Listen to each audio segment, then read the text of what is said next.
Good morning students, welcome in online class 8th class chapter 3 ग्रामीण क्षेत्र पर शासन चलाना। ठीक है, ये मैंने आपको पढ़ाया था कि भारत में नील की मांग किस तरह से बढ़ रही थी और ब्रिटेन जो था वो भारत में अपनी दिलचस्पी दिखाना शुरू कर रहा था। ठीक है, अब आगे बढ़ते हैं कि भारत में ब्रिटेन की बढ़ती दिलचस्पी, यूरोप में नील की बढ़ती मांग को देखते हुए ईस्ट इंडिया कंपनी भी भारत में नील की खेती के रास्ते ढूंढने लग गई। अब उनको भी लगता था कि हमें भी भारत में अब इस चीज के लिए प्रेशराइज करना चाहिए, उनको बात नहीं करना चाहिए। 18वीं सदी के आखिरी दशकों से ही बंगाल में नील की खेती तेजी से फैलने लगी थी।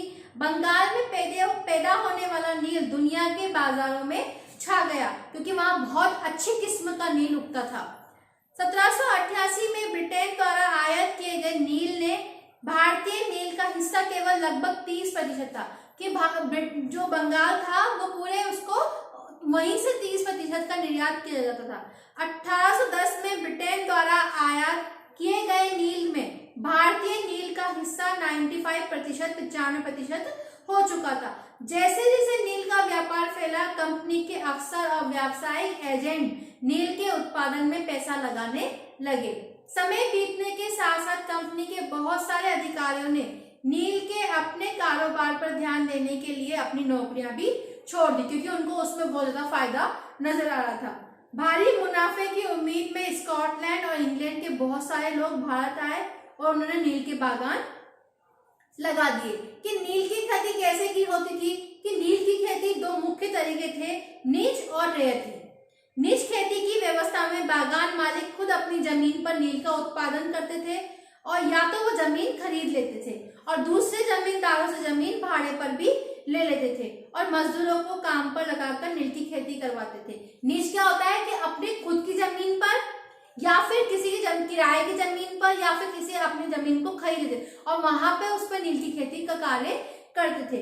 नीच खेती की समस्या, अब उस समय क्या समस्या उत्पन्न होती थी कि बागान मालिकों को नीच खेती का क्षेत्रफल फैलाने में मुश्किल आ रही थी। नील की खेती केवल उपजाऊ जमीन पर ही की जा सकती थी, बंजर जमीन पर नील की खेती नहीं की जा सकती थी, सिर्फ वो उपजाऊ जमीन पर ही होती थी। ऐसी जमीनों पर आबादी पहले ही बहुत ज्यादा थी और ऐसी जमीनों पर कौन जनसंख्या निवास करती थी।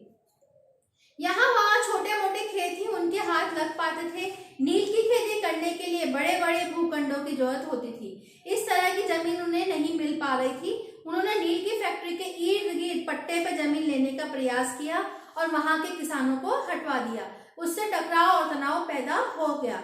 मजदूरों को इंतजाम करना भी आसान नहीं था। बड़े बागान के लिए बहुत सारे मजदूरों की जरूरत होती थी और मजदूरों की जरूरत भी सबसे ज्यादा उसी समय होती थी जब किसान धान की खेती में व्यस्त, क्योंकि धान की खेती और उसका टाइम सेम था तो धान की खेती में किसान व्यस्त रहते थे और और किसानों की आवश्यकता के लिए उनको समस्या उत्पन्न होती थी। बड़े पैमाने पर नीच की खेती के लिए बहुत सारे हल बैलों को भी जरूरत होती थी। 1 बीघा नील की खेती के लिए 2 हल चाहिए होते थे कि 1 बीघा नील की खेती करने के लिए उनको 2 हल की आवश्यकता होती थी। इसका मतलब यह था कि अगर किसी बागान के मालिक के पास में 1000 बीघा जमीन है तो उसे 2000 हलों की जरूरत पड़ती थी। हलों को खरीदना और उन्हें रखरखाव एक बहुत बड़ी समस्या थी।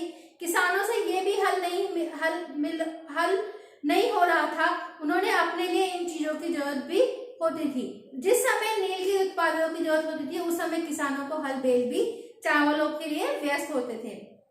अब दूसरा आता है रैयत की जमीन की नीच पर किस तरह से हुई और रैयत की जमीन पर नील की खेती। कि रैयती व्यवस्था के तहत बागान मालिक रैयतों के साथ एक अनुबंध सट्टा करते थे।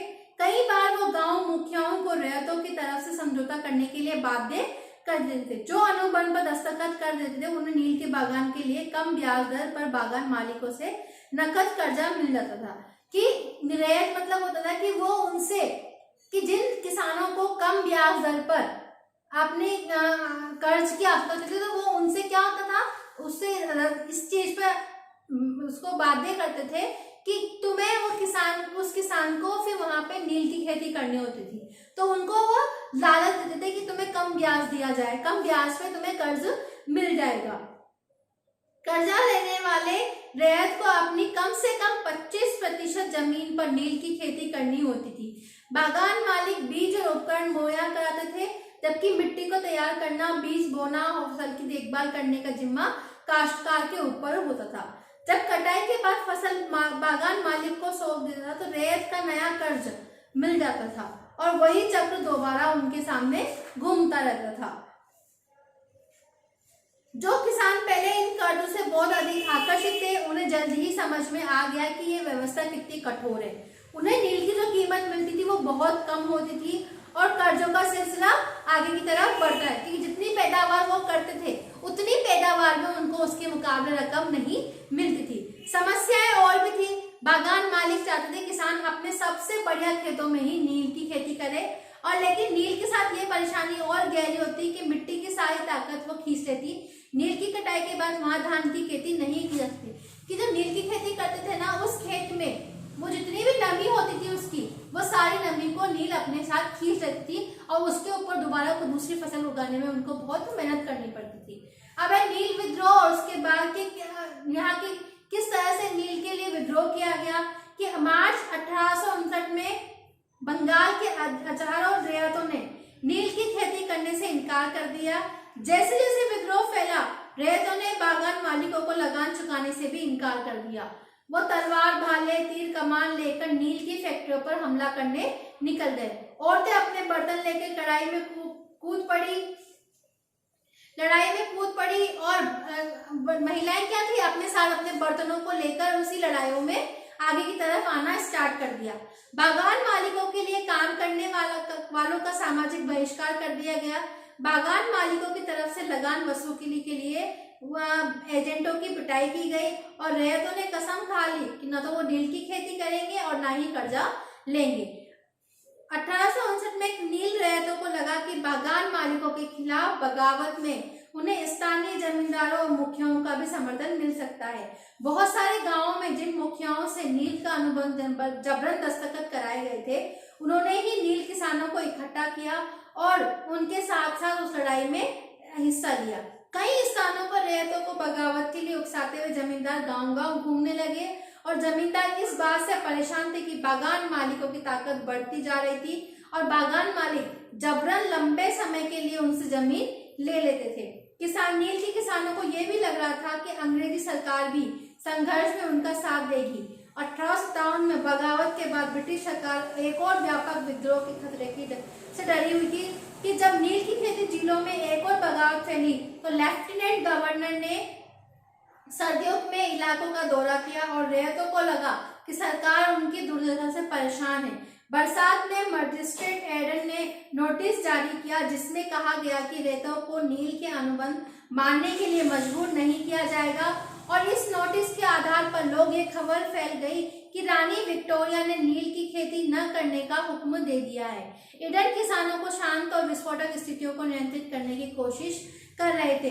जैसे जैसे विद्रोह फैला, कलकत्ता के पढ़े लिखे लोग भी नील झीलों की ओर चल पड़े और उन्होंने रैयतों की दुर्दशा, बागान मालिकों की जोर जबरदस्ती और अत्याचारी नील व्यवस्था के बारे में लिखा कि इस बगावत से परेशान बागान मालिकों की रक्षा के लिए सेना बुलानी पड़ी और नील उत्पादन व्यवस्था की जांच करने के लिए एक नील आयोग भी बनाया गया।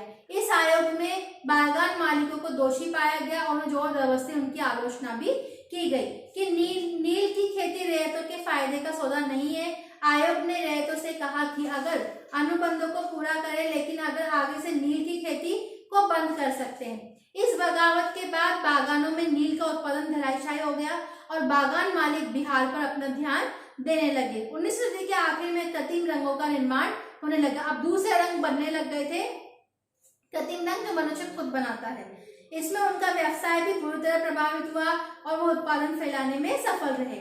जब महात्मा गांधी दक्षिण अफ्रीका से लौटे तो बिहार के एक किसान ने उन्हें चंपारण आकर नील किसानों की दुर्दशा को देखने का निमंत्रण दिया था और महात्मा गांधी का ये दौरा नील बागानों के मालिकों के खिलाफ चंपारण आंदोलन की शुरुआत का बिगुल था। अब आगे इसके बारे में आगे हम अगले चैप्टर में अच्छे से पढ़ेंगे। आप सबको ये समझ में आ गया होगा। Thank you, have a nice day.